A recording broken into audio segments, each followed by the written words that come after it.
Good evening. Good How y'all evening. doing? Okay, this is the first Tuesday of October, and we'll introduce our guests in just a minute. So let's go ahead and stand for the pledge, please.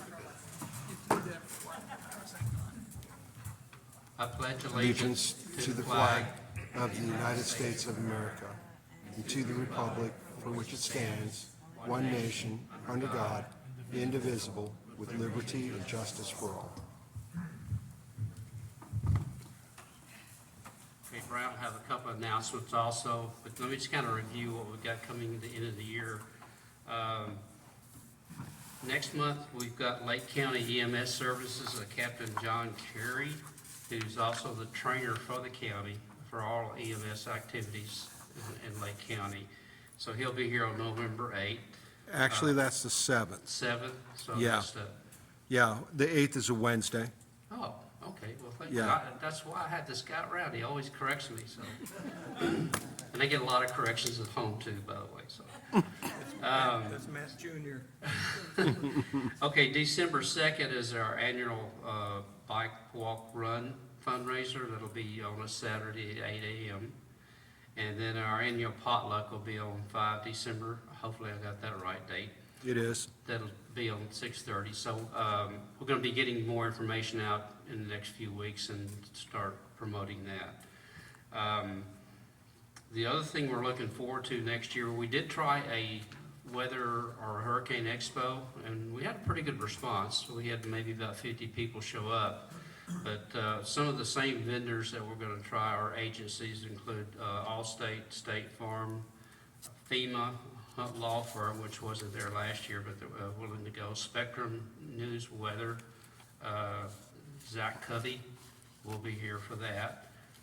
Seco and Duke Energy, Leesburg Fire Department and Police Department, Lake County Office of Emergency Management, Orlando Health, Civil Air Patrol, Citizens on Patrol, and we'll have our own setup for neighborhood watch and neighbor to neighbor. Okay, Brian, you've got a couple of announcements? Sure.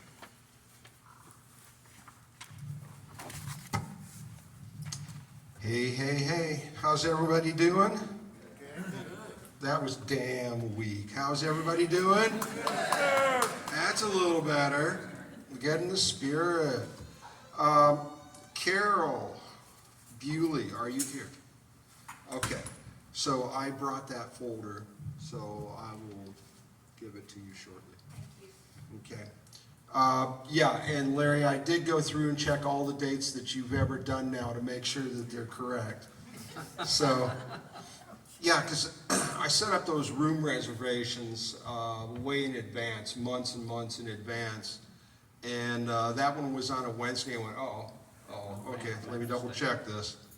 So, Ken, can you take a stand for a second, please? Everybody give him the clap. He is the new radio person for section number 5. Thank you, Ken Peterson. We appreciate you coming on board. Thank you. At the same time, it looks like Peggy Smith, you may know her as the real estate agent. She also is a radio person in section number 5, and it's my understanding that she's having some medical issues that have been going on for a while now. So we're kind of right, one step forward, one step back in section number 5. So that's the, that's the most recent. We appreciate Ken coming on board. He had reached out to Larry and Carl back in August, I think it was, and said, hey, I might be willing to be a ham operator. And so Larry responded to him and everything, and I kind of waited a little while.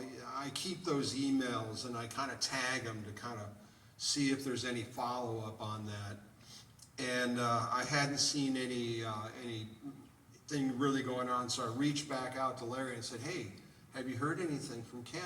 Are we still maybe getting this done? And he says, I don't know. So I thought, well, I'm gonna give it a shot. So I sent him a nice email, and of course, he politely told me, hell no. And then I sent him a nice reply on top of it and said, you don't have to buy any equipment. And he went, oh, hell yeah. So that's how Ken came to be. Thank you, Ken, very much. Hurricane season, boy, we're dodging the bullets so far this year. Don't count on it. Shortly after this season wraps up, we get about 2-month breather, and then comes the tornadoes. Now, you know, in Florida, we typically don't get bad ones, F0s, F1s. Rarely is it any more than that velocity. However, if that hits your house or hits our community, it's going to be a bad day, I promise you. So come February, March, and April, those are the 3 months for the tornadoes here. We'll be watching those systems. You know, what it is the warm, moist air headed north coming off the Gulf of Mexico, colliding with the polar cold air coming out of Canada and the Arctic Circle. When they collide, we all see what happens in Texas, right? And Mississippi and Alabama. So just do keep in mind, tornadoes do happen here. You may recall, I've talked about it before, in the Lady Lake area, there was a 17-mile long track tornado that went into Sumter County. And there were some people that got pretty rearranged up there. So it can happen. We keep our fingers crossed. The good news is they're usually not going to be the mile-wide type of tornadoes. They're going to be pencils, pretty much. So, you know, if there's any silver lining in those tornadoes, it's that right there. Usually they're not super strong and they're not super big. So, but again, if you happen to be the unfortunate house that has one come through you, literally, you will wish that had not happened. Thank you, everybody, for your volunteerism. You know, our numbers are, we keep struggling with the numbers that we have for the volunteers. Hopefully we can build those numbers back up. I'd sure like to see some more medical people. If there's anybody watching on Channel 17, or you happen to watch it on our YouTube channel, we could use some more medical volunteers. We're pretty thin. We really need about 6, 7, 8 medical people, and we have like 4, maybe 5. So it's pretty thin. The radio people, we still need more radio people. Ken, if you happen to talk to any of your friends that might be so inclined, we would love to welcome them on board as well. Don't be bashful. Just send nice emails. It works, right? Okay, that's all I got. I got to pick the wife up from the airport. She's been gone for a week. So I gotta move out of the way so we can keep going. Thanks, everybody. Thank you, Brian. Curious of how many people know Carrie Riley and Dr. Bale's office. Same here. That's where we get our care, and we've been very happy with it. She's been there, I believe, about 6 years. Is that what you said? And she's got our doctorate nurse practitioner, and she's kind of focused on, if the term is right, geriatrics. Is that right? Yeah. Hey, I got 2 right. Let's go for a third somewhere.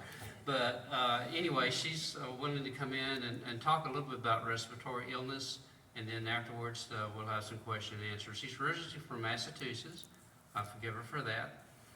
She's not a Texan, but that's all right. Okay, Carrie, thank you so much.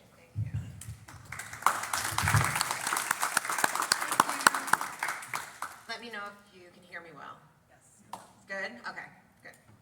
So we're going to talk about respiratory illnesses. This is the time of year when I'm sure many of your friends have been sick, or someone near you, or you've heard someone, or so there's a lot of illnesses going around in the fall season. You know, there's flu and COVID, of course, that hasn't gone away, and so we'll talk about the vaccinations and everything like that. And there's a little pamphlet on your desk, I think, that just goes over it.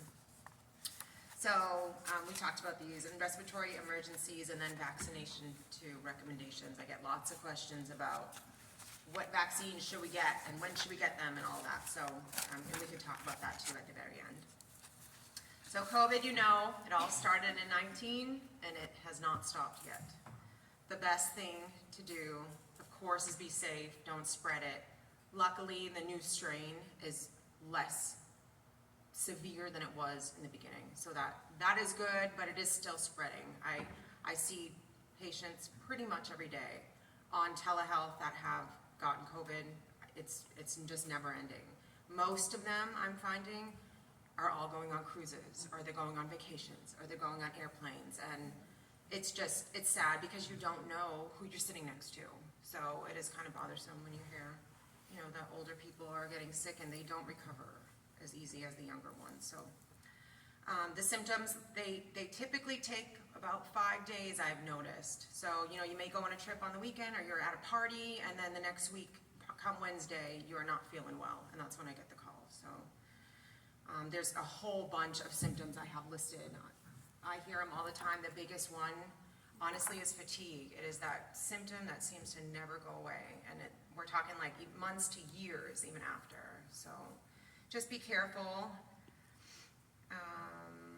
The next one's the flu. This is a major time for flu, so get your flu vaccines to prevent that. It's the same thing. It's a virus. There's no real cure for it. You just kind of have to wait its course, and you don't know the severity either. And all of these, every virus and bacterial infection has pretty much the same symptoms. So you're going to get cough or short breath or chills, fever, headaches, all of that. Bronchitis, same thing. Although bronchitis is a little different because it can be viral or bacterial, most of the time we have to give an antibiotic.